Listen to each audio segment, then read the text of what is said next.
Basically আজকে আমাদের সেশনটা মূলত ছিল যে ওয়েদার এখানকার ওয়েদারের সাথে খাপ খাওয়ানো, বিকজ আপনারা নর্মালি জানেন যে এখানে হাই অ্যাটিটিউড, সো প্লেয়ারদের অ্যাকচুয়ালি ব্রিদিংয়ের যাতে কোনো সমস্যা না হয় সেই জন্য হাই ইন্টেন্সিটি ট্রেনিং করানো হয়েছে প্লেয়ারদেরকে, যাতে ওয়েদারের সাথে তারা খাপ খাইয়ে নিতে পারে নিজেদেরকে।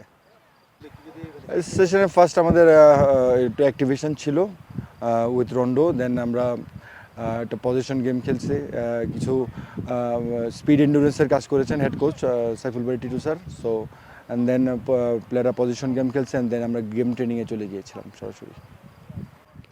অবশ্যই আমাদের কালকের দিন পরেই আমাদের ফার্স্ট ম্যাচ ইন্ডিয়ার সঙ্গে। সো আজকের দিনটা অ্যাকচুয়ালি প্রপার ট্রেনিংয়ের জন্য সময় পাওয়া যাবে, কারণ আগামীকালকে অ্যাক্টিভেশন এবং হয়তো বা সেট পিস নিয়ে আমরা কিছু কাজ করব। সো আজকে অ্যাকচুয়ালি মূলত প্লেয়ারদেরকে এই ওয়েদারের সাথে খাপ খাওয়ানোর জন্য অ্যাকচুয়ালি কোচ ইন্ডিয়ান ট্রেনিং করানোর প্ল্যান করেছেন। প্রথমত সবাইকে জানাই যে আমরা সকলেই সুস্থভাবে ভুটানে পৌঁছাইতে পারছি, এবং আজকে আমাদের আসার পরেই 3টার সময় ট্রেনিং ছিল। তো ট্রেনিংয়ে আর কি আমাদের আজকে ভুটানের ওয়েদারের সাথে খাপ খাইয়ে নিতে একটু কষ্ট হয়েছে, যেহেতু আমাদের বাংলাদেশ থেকে এখানে আর্দ্রতা অনেক বেশি। তো আমরা সকলেই চেষ্টা করছি যে মানায় নিতে। আজকে কোচেরও এরকম প্ল্যানিং ছিল যে ওয়েদারের সাথে আমাদের ট্রেনিংটা যাতে খাপ খায় এই ধরনের প্র্যাকটিস করার। সো আমরা ওইটার চেষ্টা করছি ভালোভাবে মানায় নেওয়ার। আশা করি পরবর্তী দিনগুলো আমরা খাপ খাইয়ে নিতে পারবো ইনশাল্লাহ ভালোভাবে। তো আমরা ভুটানে আসছি আজকে, তো কোচ আমাদের ওইভাবে একটি প্ল্যানিং দিছিল যে আজকে আমাদের ট্রেনিং হবে। তো আমাদের ট্রেনিং আজকে মোটামুটি ভালোই হয়েছে, একটু হার্ড ওয়ার্ক হয়েছে।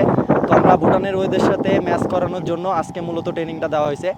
দেখা গেছে সবার একটু দমের একটু ঘাটতি হয়েছে, কিন্তু আমরা এটাকে মানিয়ে নিয়ে ওভারকাম করার চেষ্টা করছি। ইনশাল্লাহ সামনে আরও ভালো কিছু হবে, এবং আমরা ট্রেনিংটা মোটামুটি অনেক ভালো ছিল।